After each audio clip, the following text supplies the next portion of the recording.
సఖీ కార్యక్రమానికి తిరిగి స్వాగతం. నా చిన్నప్పటి సంఘటన మీకు చెప్పాలనిపిస్తోందండి.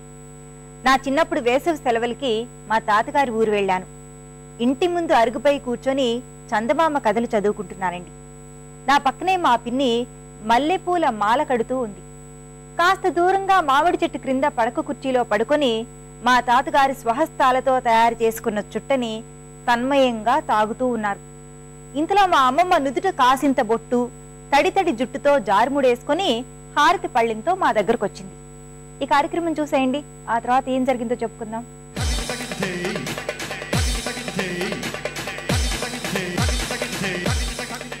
నమస్కారం. వంటల సందడి కార్యక్రమానికి స్వాగతం.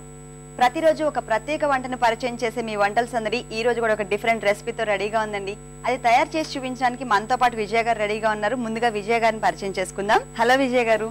Hi Anusha, how are you? Fine. మీరు ఎలా ఉన్నారు? బాగున్నాం. ఎక్కడి నుంచి వచ్చారు మీరు? కుకట్పల్లి నుంచి. మరి ఈ రోజు మా సకులందరి కోసం ఒక వెరైటీ ఫుడ్ ఐటమ్ చేసి చూపిస్తానన్నారు కదా, అదేంటండి? దిల్కుష్ పులావ్. సరే, దానికి కావాల్సిన పదార్థాలు తెలియజేస్తారా?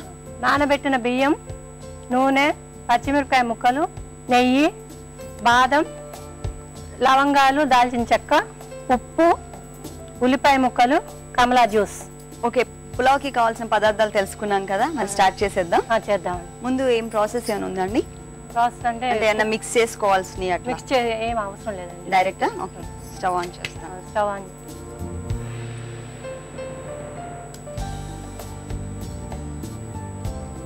ఇప్పుడు బియ్యం నానబెట్టి తీసుకొచ్చారు కదా, అంటే ఎన్ని అవర్స్ ముందు నానబెట్టాలి? అవర్స్ ఏం అవసరం లేదు, ఒక 15 minutes. అంతేనా?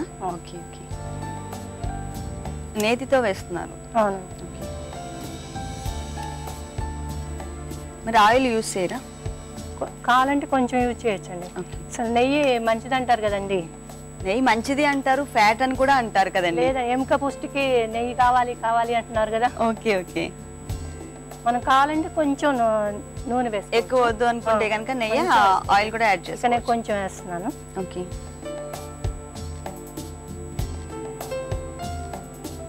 లవంగాలు, దాల్చిన చెక్క వేద్దాము. ఓకే. మసాలాకి మసాలా. దీంట్లో అసలు కారం అనేది కూడా లేదు కదండి, మనం కావాల్సిన పదార్థాల్లో కారం అనేది మీరు చెప్పలేదు. పచ్చిమిర్చి ఉన్నాయి కదండి, పచ్చిమిర్చి ఈ ఘాటు సరిపోతుందా? సరిపోతుంది. మిర్చి వేద్దాము, మనకి అంటే మన టేస్ట్ ని బట్టి వేసుకోవాలి కారం. కారం ఎక్కువ కావాలంటే ఎక్కువ వేసుకోవచ్చు. ఆనియన్,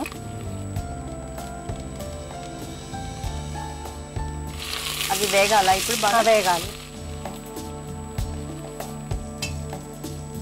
ఎంతమంది సిస్టర్స్ అండి మీకు? మేము ఇద్దరు అండి. ఇద్దరు అంటే నేనే లాస్ట్. అక్క. అయితే సాల్ట్ వేసుకున్నాను, మనకి సరిపడా. ఓకే, రైస్ కి సరిపడా వేసుకోవాలి.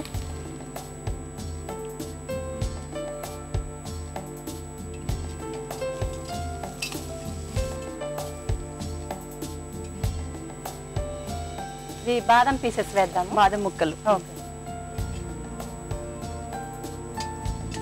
ఇప్పుడు ఇవన్నీ కూడా బాగా వేగాలి, గోల్డ్ కలర్ వచ్చేంత వరకు వేగాలి. ఓకే. ఆనియన్ వేగింది కదండి. ఓకే. దీంట్లో ఇప్పుడు కమలా జ్యూస్ యాడ్ చేస్తున్నాను. కమలా జ్యూస్ దీంట్లో ఈ కుకింగ్ కి స్పెషాలిటీ అదే. అది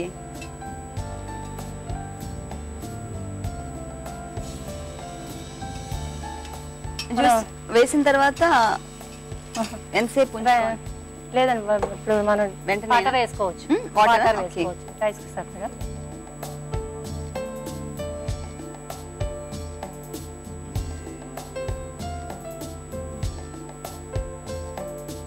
ఇప్పుడు అది మరగాలండి. మరగాలి. మరిగిన తర్వాత దాంట్లో రైస్ వేయాలి. రైస్ వేసుకుంటాం. ఓకే. మరిగే వరకు ఒక 5 నిమిషాలు పడుతుంది, మొత్తం వేడవ్వాలి కదా. ఓకే. విజయ గారు మరుగుతుంది కదా, మరుగుతుంది. తర్వాత అండి రైస్ వేద్దాము. రైస్ వేసేద్దామా? ఓకే.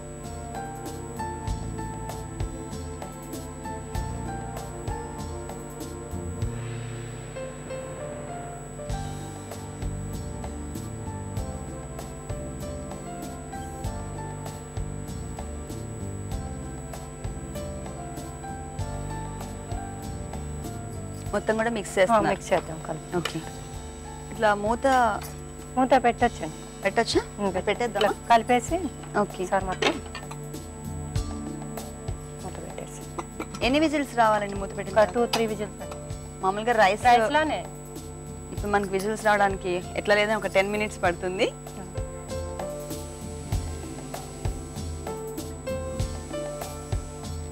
ఓకే, మనకి 3 విజిల్స్ వచ్చేసినాయి కదండి. ఆఫ్ చేసేద్దామా? ఆఫ్ చేద్దాం. ఇప్పుడు దాంట్లో ఎయిర్ అంతా పోయే వరకు వెయిట్ చేయాలి కదా? కొంచెం స్టీమ్ పోయిందా వెయిట్ చేయాలి. ఓకే, మీకు సఖీలో ఏ ప్రోగ్రామ్ బాగా నచ్చుతుందండి? అంటే సెగ్మెంట్స్ లో అంటే వర్క్స్ చూపిస్తారు, వర్క్స్ చూపిస్తారు, అవి చేయటము అవన్నీ బాగుంటుంది. బ్లౌజెస్ కటింగ్స్ కూడా చూపిస్తూ ఉంటారు. Blouse హ్యాపీగా cuttings, ఇంట్లో అవును. చూసి కుట్టేసుకోవచ్చు మనం కదా. ఓకే, విజిల్ చూద్దామండి ఒకసారి. వచ్చేసింది కదా? steam. వచ్చేసింది కదా, తీసేయచ్చా? తీసేయచ్చు. ఓకే,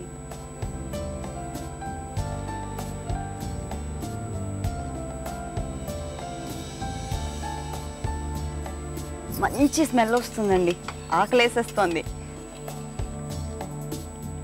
సరే, ఇట్లా కలుపుకోవాలి. ఓకే, ఇప్పుడు అయిపోయినట్లే కదా? అయిపోయిందండి. మరి సర్వింగ్ బౌల్ బౌల్లో తీసుకోవాలి.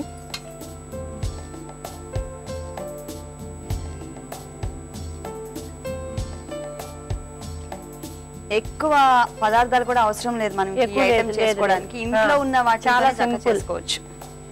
ఒక్క కమలా జ్యూస్ ఒక్కటి దొరికితే చాలు, మిగిలిన అన్ని కూడా ఇంట్లో దొరికే పదార్థాలతో చేసేసుకోవచ్చు. కొంచెం పుల్లగా తీయగా.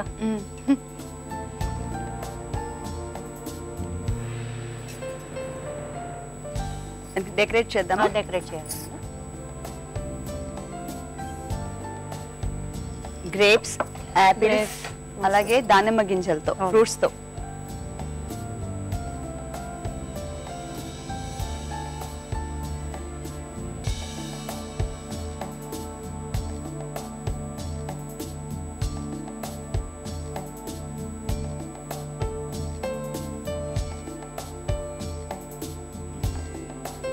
దిల్కుష్ పులావ్ రెడీ. మరి టేస్ట్ చేసి చూపుతారా? తప్పకుండా అండి. ముందు మన సకలందరికీ చెప్దాం. అలాగే. దిల్కుష్ పులావ్ టేస్ట్ చూసే ముందు దీనికి కావాల్సిన పదార్థాలు, తయారు చేసే విధానం మరొకసారి చూద్దాం. దిల్కుష్ పులావ్ తయారు చేయడానికి కావాల్సిన పదార్థాలు: నానబెట్టిన బియ్యం, బాదం ముక్కలు, నెయ్యి, ఉల్లిపాయ ముక్కలు, పచ్చిమిర్చి, ఉప్పు, దాల్చిన చెక్క, లవంగాలు, కమలా జ్యూస్, ఆయిల్. దిల్కుష్ పులావ్ తయారు చేసే విధానం: ముందుగా స్టవ్ ఆన్ చేసి కుక్కర్ పెట్టి అందులో నెయ్యి కొద్దిగా, ఆయిల్ కొద్దిగా వేయాలి. తరువాత దాల్చిన చెక్క, లవంగాలు, పచ్చిమిర్చి, ఉల్లిపాయ ముక్కలు, బాదం, కొద్దిగా ఉప్పు వేసి ఫ్రై చేయాలి. తరువాత అందులో కమలా జ్యూస్, వాటర్ కూడా యాడ్ చేసి వాటర్ మరిగే వరకు ఉంచాలి. వాటర్ మరిగిన తరువాత నానబెట్టిన బియ్యం వేసి ఒకసారి కలిపి మూత పెట్టి 2-3 విజిల్స్ వచ్చే వరకు ఉంచి స్టవ్ ఆఫ్ చేయాలి. ఇప్పుడు సర్వింగ్ బౌల్లోకి తీసుకుని ద్రాక్ష, యాపిల్ ముక్కలు, దానిమ్మ గింజలతో గార్నిష్ చేయాలి. అంతే, దిల్కుష్ పులావ్ రెడీ. దిల్కుష్ పులావ్ తయారు చేయడానికి కావాల్సిన పదార్థాలు, తయారు చేసే విధానం తెలుసుకున్నారు కదా. ఇప్పుడు టేస్ట్ చూద్దాం.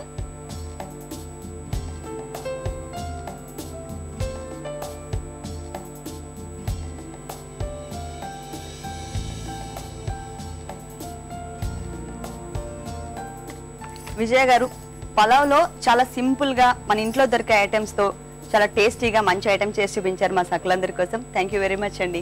ఈ అవకాశం ఇచ్చిన ఈటీవీ వారికి నా చాలా థ్యాంక్స్ అండి. చూసారు కదా సకలు, దిల్కుష్ పులావ్ చాలా టేస్టీగా ఉంది, చాలా ఈజీ ప్రాసెస్. అన్ని కూడా మన ఇంట్లో దొరికే వస్తువులతో తయారు చేసిందే. మీరు కూడా తప్పకుండా ట్రై చేయండి.